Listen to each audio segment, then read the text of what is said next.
Movie का starting एक happy family को दिखाते हुए होता है। एला अपनी पेरेंट्स के साथ एक फॉरेस्ट में एक छोटे से घर में रह रही होती है। सब कुछ बहुत अच्छा चल रहा होता है, मगर कुछ बहुत बुरा हो जाता है। कहने का मतलब, एला की मॉम की तबीयत बहुत ज़्यादा ख़राब हो जाती है, जिसकी वजह से उनकी डेथ हो जाती है। मगर एला की मॉम की जब अंतिम सांसें चल रही होती हैं, वो अपनी बेटी को अपने पास बुलाती हैं और कहती हैं, एला, तुम मुझे प्रॉमिस करो कि तुम हर प्रॉब्लम का सामना बहुत ब्रेवली करोगी और सभी लोगों के साथ बहुत ही काइंड रहोगी, किसी के साथ कुछ बुरा नहीं करोगी। जिसके बाद एला भी प्रॉमिस कर देती है अपनी मॉम को कि वो किसी के साथ भी बुरा नहीं करेगी, सबके साथ अच्छे से रहेगी।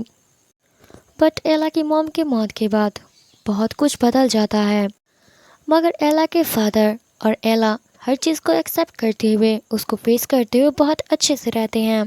टाइम के साथ साथ एला बड़ी हो गई थी। एक दिन एला के फादर एक लेडी को अपने घर में लेकर आते हैं और एला को पता चलता है कि उन दोनों ने शादी कर लिया है और उस लेडी के पहले से ही 2 बेटियां हैं और इन दोनों का नाम है ट्रिसेला और एनिसिया, पता नहीं कैसा नाम है।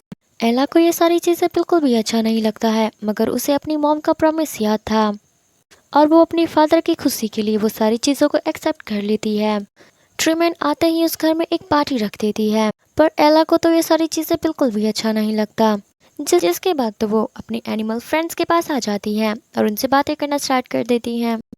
फिर एला अपने फादर के पास आती है ताकि उनसे बात कर सके, पर उसको पता चलता है कि उसके फादर तो अपने किसी काम के सिलसिले में कल घर से बाहर जा रहे हैं, यानी कि इस शहर से ही काफ़ी दूर जा रहे हैं। एला के फादर और एला तो काफ़ी ज़्यादा इमोशनल हो जाते हैं बात करते करते। तभी ट्रीमैन वहाँ पर आती है और उनकी बातें सुन लेती है। इस चीज़ को देख करके उसे तो एला से काफ़ी ज़्यादा जेलसी फील हो जाता है, क्योंकि वो जो प्यार चाहती थी वो सारी चीज़ें तो एला को मिल रहा था, जिसकी वजह से वो तो काफ़ी ज़्यादा जेलस हो रही थी और ये चीज़ें तो उसे बिल्कुल भी बर्दाश्त नहीं होता है। एला के फादर जैसे ही शहर से बाहर जाती है, ट्रीमैन तो अपना असली रूप दिखाना स्टार्ट कर देती है। वो एला का रूम छीन लेती है और अपनी दोनों बेटियों को दे देती है उसका रूम, और वो कहती है कि एला तुम एटिक में रहोगी। अब एला तो अपने एनिमल फ्रेंड के साथ रहना स्टार्ट कर देती है। उस वहाँ पे भी अपना दिल लगा लेती है। उसे तो बहुत ही खुशी फील होता है कि उसके स्टेप सिस्टर और उसकी स्टेप मदर को उसको बिल्कुल भी फेस करने की ज़रूरत नहीं पड़ेगा। मगर एला उनके सोच के बारे में तो थोड़ी गलत थी, क्योंकि उसकी मदर यानी कि सौतेली माँ और सौतेली बहनें तो उसको तंग करना स्टार्ट कर देती हैं। वो तीनों प्लान करते हैं और मीठा मीठा बोल करके उससे तो नौकरानियों वाले काम करवा लेते हैं। और इससे भी बुरी चीज़ तो तब होती है जब एला के फादर का असिस्टेंट अकेले आता है और वो बताता है कि तुम्हारे फादर काफ़ी ज़्यादा बीमार हो गए थे रास्ते में, जिसकी वजह से उनकी डेथ हो गई। ये सुनने के बाद मानो जैसे एला पर तो कयामत ही टूट जाती है। उसके पैरों तलों तो ज़मीन निकल जाती है, मानो जैसे उसकी पूरी दुनिया ही उजड़ गई हो। उस बड़ा दुख तो ये था कि अब उसके डैड इस दुनिया में नहीं है, और दूसरा ये कि अब वो दुनिया में बिल्कुल अकेली हो चुकी है। अब वो सौतेली मॉम और सौतेली बहनों के साथ ही रहना होगा। से बचाने के चक्कर में घर के सारे नौकरों को बाहर निकाल देती है और पूरे घर की जिम्मेदारी एला को सौंप देती है। कपड़े धोना, सफाई करना या झाड़ू पोछा करना, कोई भी काम हो सारा उसे ही दे देती हैं, यानी कि उसे नौकरानी ही बना देते हैं। यहाँ तक कि अब उसके पास तो खाने के लिए भी कुछ नहीं बचता। जो जूठा वो लोग छोड़ते हैं, एला को बस वही खाना पड़ता है और उसी में से थोड़ा बहुत बचा करके वो अपने चूहों और बहुत सारे दोस्तों को खिला देती है। रात के समय में अंधेरे में एटिक्स में चढ़ना, वो भी इतनी सारी सीढ़ियों पे, बहुत ही ज़्यादा मुश्किल होता था। यहाँ तक कि बहुत ही ज़्यादा ठंड हो जाती है, जिसकी वजह से एला को किचन में ही सोना पड़ता है, वो भी आग के सामने, ताकि वो सर्दी से बच सके। सुबह जब एला उठती है तो उसके चेहरे पे धुआं लग जाता है, क्योंकि आग के पास जो सो रही थी, जिसकी वजह से सारा धुआं उसके चेहरे और बॉडी पर आ जाता है। जिसके बाद तो उसकी पूरी स्टेप फैमिली उसको सिंड्रेला कहना स्टार्ट कर देती है। इन सारी चीज़ों से तंग आकर एला एक दिन गुस्से में हॉर्स राइड करते हुए तेजी से वुड्स में चली जाती है, और जब वो वहाँ पर जाती है तो अपने सामने एक जानवर को देखती है, जिसे प्रिंस और उसके कुछ आदमी उसको मारने के लिए आ रहे थे। तो फिर वो उस जानवर को इशारा करती है कि जल्दी से यहाँ से भाग जाओ, मगर तभी उसका घोड़ा भी वो आउट ऑफ कंट्रोल हो जाता है। इसके बाद तो उसका घोड़ा भी बहुत तेज़ी से भागने लगता है। तभी उसका प्रिंस उसके पास, घोड़ा भी बहुत तेज़ी से भाग रहा होता है। तभी प्रिंस उसको बचाने के लिए उसके पास आता है और उसकी हेल्प करता है। वो अपना नाम किट बताता है और वो झूठ बोलता है कि पैलेस में वो एक सर्वेंट है। इसके बाद क्या था, कुछ टाइम के बाद एला और प्रिंस एक दूसरे को तो पसंद ही करने लग जाते हैं।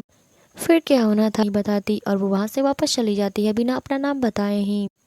प्रिंस जब अपने पैलेस में जाता है तो उसको पता चलता है कि उसके डैड की तबीयत बहुत ही ज़्यादा ख़राब है।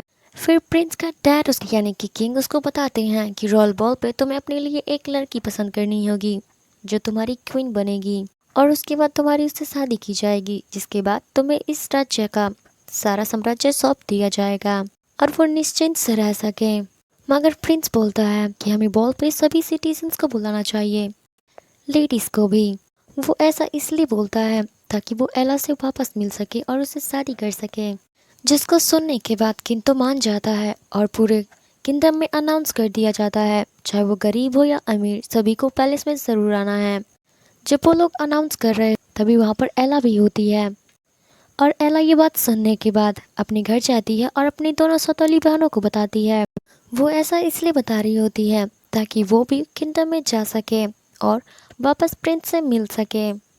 मगर एला की ट्रिमेन तो उसे इग्नोर ही कर देती है और अपनी बेटियों को ही भेजने का तैयारी शुरू कर देती है। उसकी मॉम ने सोचा था कि अगर प्रिंस ने उसकी दोनों बेटियों में से किसी एक को भी पसंद कर लिया तब तो उनके बल्ले बल्ले हैं। फिर सीन प्रिंस पे जाता है जहाँ पर प्रिंस तो एला के बारे में ही सोचता जा रहा था और उसके ख्यालों का ही दीवाना बन चुका था। उसका तो किसी भी चीज़ में दिल ही नहीं लग रहा होता है। वो तो बस एला से मिलने के बारे में सोच रहा होता है कि उसे किस तरीके से मिला जाए। यहाँ पर प्रिंस को ये भी डर होता है कि उसके डैड यानी कि यहाँ के किंग उसको एक्सेप्ट करेंगे भी कि नहीं करेंगे, क्योंकि उसके डैड चाहते हैं कि वो किसी प्रिंसेस को ही सेलेक्ट करें। एला घर में वेट कर रही होती है कि कोई उसको ट्रस्ट दे ताकि वो भी वहाँ जा सके, मगर उसे कोई भी ट्रस्ट नहीं देता। वो एटिक से मिलने के लिए इतना ज़्यादा बेकरार हो जाती है कि वो खुद ही अपना ड्रेस के साथ मिलकर के खुद ही तैयार करना स्टार्ट कर देती है। फिर वो पार्टी वाली रात आ ही जाती है। फिर ट्रिमेन अपनी दोनों बेटियों को रेडी करने के बाद जाने के लिए तैयार, जिसके बाद एला अपनी मॉम का ड्रेस पहनने के बाद पार्टी में जाने के लिए तैयार होकर आ जाती है। मगर ट्रिमेन तो इतनी ज़्यादा गंदी थी कि वो एला को बहुत ही ज़्यादा बुली करना स्टार्ट कर देती है, यहाँ तक कि उसकी दोनों बेटियां और वो उसका ड्रेस भी फाड़ देती हैं, उसकी काफ़ी ज़्यादा इंसल्ट करती है। वो ऐसा इसलिए कर रही होती हैं क्योंकि वो नहीं चाहती कि एला बॉल से मिल पाए, यानी कि वो पार्टी में जा पाए प्रिंस से मिलने के लिए। जिसके बाद तो वो एला को वहीं पे छोड़ देते हैं और खुद पार्टी के लिए चले जाते हैं। और एला तो बहुत ही ज़्यादा डिसहार्ट हुए वहीं पे बैठी रह जाती है। उनके जाते ही एला अपने गार्डन में जाती है और पॉन्ड के पास बहुत ही ज़्यादा तेज़ी से रोना सट बहुत एला भागते हुए अपने गार्डन के लास्ट कोने में चली जाती है और वो वहाँ पर एक ओल्ड लेडी से मिलती है। एला जब उसको देखती है तो अपने दिल की सारी बातें उसको बता देती है। बात करते करते और देखते ही देखते बहुत ही सुंदर औरत में तब्दील हो जाती है और वो एला को यकीन दिला देती है कि वो उसकी फेयरी मदर है और वो उसको फ्रिज और माइस को हॉर्स बना देती है, लिजर्ड्स को फुटमैन बना देती है और गोस को काउच बना देती है और गोस को काउचमैन में चेंज कर देती है ताकि पैलेस में जाने के लिए एला के पास एक राइड हो। जिसके बाद एला को रेडी करने के लिए उसको बहुत ही सुंदर ड्रेस और बहुत ही ब्यूटीफुल ड्रेस बना देती है, जो कि काफ़ी मैजिकल मूवमेंट था। एला जब पैलेस में जाने के लिए ऊपर चढ़ रही होती है यानी कि काउच के, जब वो अपना पैर आगे करती है तो फेरी लेडी उसके शूज़ को देख के काफ़ी ज़्यादा शौक होती है और उसके फटे पुराने जूते को वो ग्लास के शूज़ में चेंज कर देती है।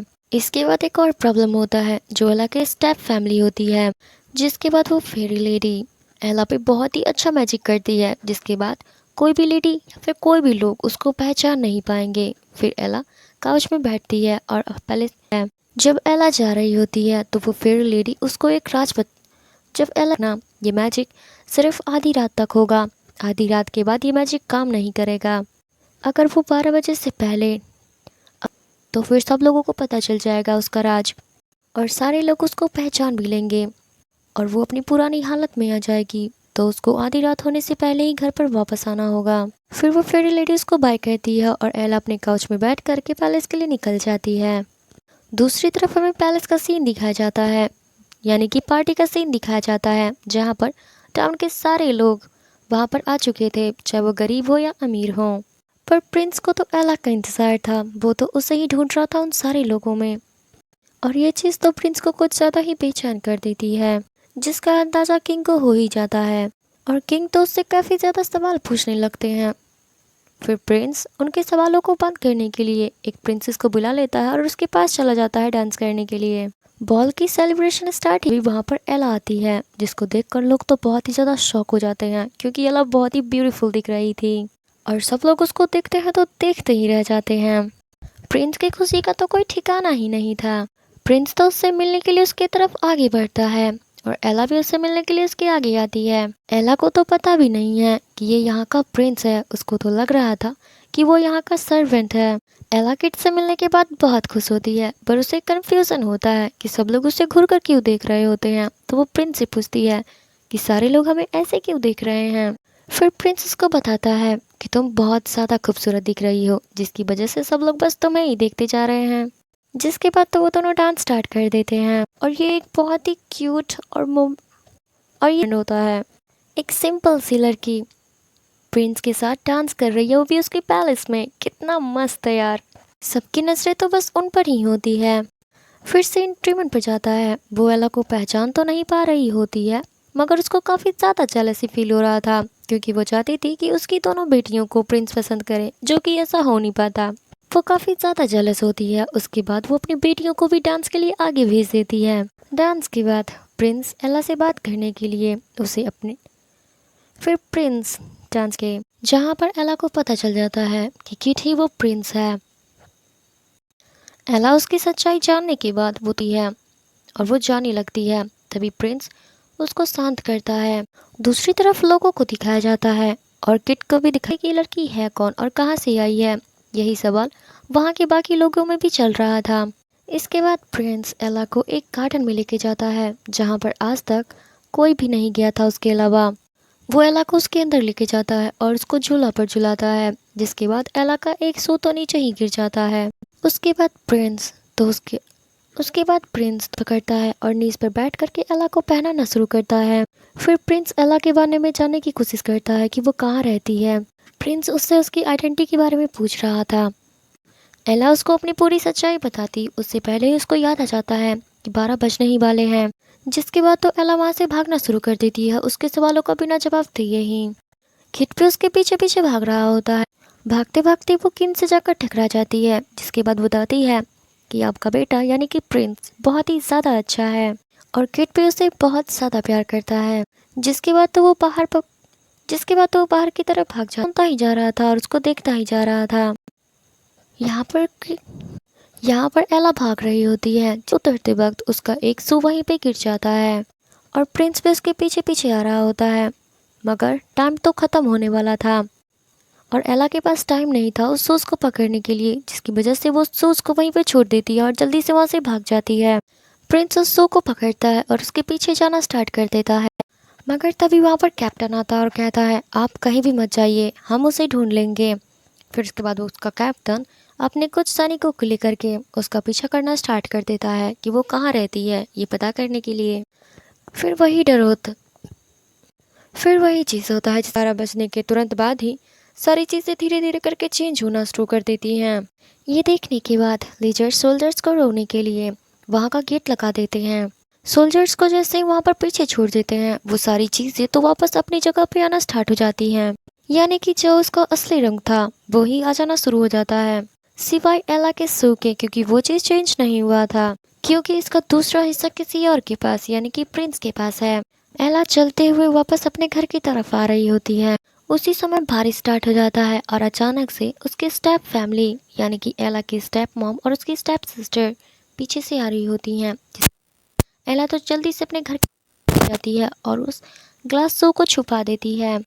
एला अपनी आज की इस बात से इतना ज़्यादा खुश होती है कि वो घर के अंदर यानी कि अपने रूम के अंदर अपनी डायरी में सारी बातें लिख देती है। सीन अब पैलेस की तरफ शिफ्ट होता है, जहाँ पर किंग की तबीयत वाकई में बहुत ज़्यादा ख़राब हो चुकी होती है। किंग अपने आखिरी टाइम में अपने बेटे के लिए वो सारी चीज़ें करना चाहते हैं जो कि एक अच्छा फादर करना चाहता है। इसीलिए किंग अपने बेटे को बताते हैं कि तुम्हें मैंने जिसको पसंद किया है उससे शादी करने की कोई ज़रूरत नहीं है, तुम जिसे भी अपना ब्राइड बनाना चाहोगे तुम बना सकते हो। किंग बोलते हैं कि तुम जितनी जल्दी चाहो किंग जाओ उस लड़की को ढूंढो। ये कहने के बाद किंग की तो तुरंत डेथ हो जाती है। फिर किट न्यू किंग बन के लोगों में ये खबर फैला देता है कि वो लड़की आकर प्रिंस को वो दूसरा शो दिखाए, यानी कि ग्लास शो। और अगर वो लड़की चाहे तो अगर वो लड़की चाहे करने के बाद एला तो जल्दी से अपने घर के अंदर जाती है और उस शो को ढूंढना स्टार्ट कर देती है। तभी हमें बताया जाता है कि एला की डायरी लिखने की वजह से ट्रीमेन को, यानी कि उसकी सौतेली माँ को, उसके बारे में पता चल जाता है और उसके आने से पहले ही वो एला के सैंडल को, यानी कि ग्लास शो को पहले ही चुरा लेती है। फिर एला अपनी स्टेप मॉम के पास आती है और वो सैंडल मांगती है, मगर उसकी स्टेप मॉम कहती है तुम्हें ये सैंडल तभी मिलेगा जब तुम शादी के बाद, जब तुम किंग से एक बहुत ही रिस्पेक्ट और मेरी दोनों बेटियों की शादी। एला जब मना करती है इस बात के लिए तो ट्रीमेन उसको एटिक में ही बंद करके वहाँ से चली जाती है। ट्रूमैन शो का टूटा हुआ पार्ट लेकर के किंगडम में जाती है और वो ग्रैंड ड्यू के पास जाती है और वो सैंडल दे दिखे उसकी दोनों बेटियों की शादी किंग से करने के लिए तैयार हो जाते हैं। जिसके बाद वो उसकी दोनों बेटियों की शादी करवाने के लिए उसकी बेटी मानी जाती है, क्योंकि वो भी तो यही चाह रही थी। उसके बाद वो आदमी किंगडम में आता है और प्रिंस को वो शो दिखाता है और कहता है वो लड़की अपने आप को छुपा रही है। जिसके बाद तो प्रिंस कहता है कि चाहे कुछ भी हो जाए वो अपनी प्रिंसेस को ढूंढ के ही रहेगा। फिर ग्रैंड ड्यू बोलता है कि अगर वो लड़की नहीं मिली तो फिर आपको उसी लड़की से शादी करना होगा जिसको आपके फादर ने पसंद किया था। किट कहता है कि हाँ मैं ये प्रॉमिस करता हूँ, मगर तुम्हें उसके लिए सबसे पहले उस लड़की को ढूंढना होगा। ग्रैंड ड्यू किट को पैलेस में ही रहने का बोल देता है और खुद ही चला जाता है और खुद कैप्टन के साथ हर घर और हर गली में जाता नापता है, यानी कि वो सैंडल पहनाता है।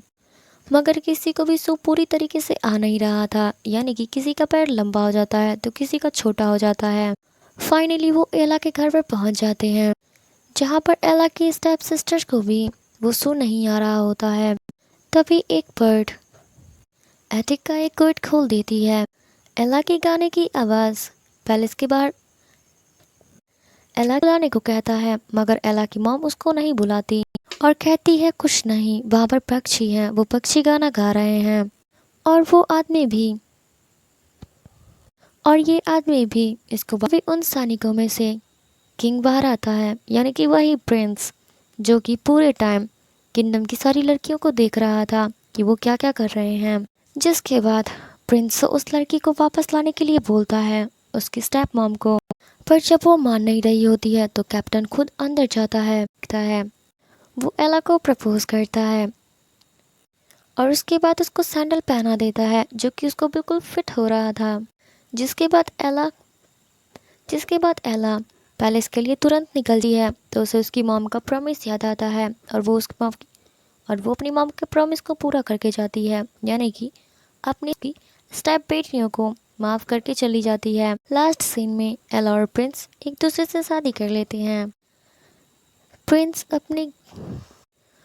अपने पूरे किंगडम के सामने एला को साथ रहते हैं और बहुत ही हैप्पीली रहते हैं। जिसके बाद ये मूवी पूरा होता है और हमारी मूवी पूरी कंप्लीट होती है। आई होप कि आपको ये वीडियो काफ़ी ज़्यादा अच्छा लगा होगा। अगर लगा है तो please like, comment, share, subscribe ज़रूर कीजिएगा। Thank you so much for watching. मिलते हैं अगली वीडियो में। Bye bye.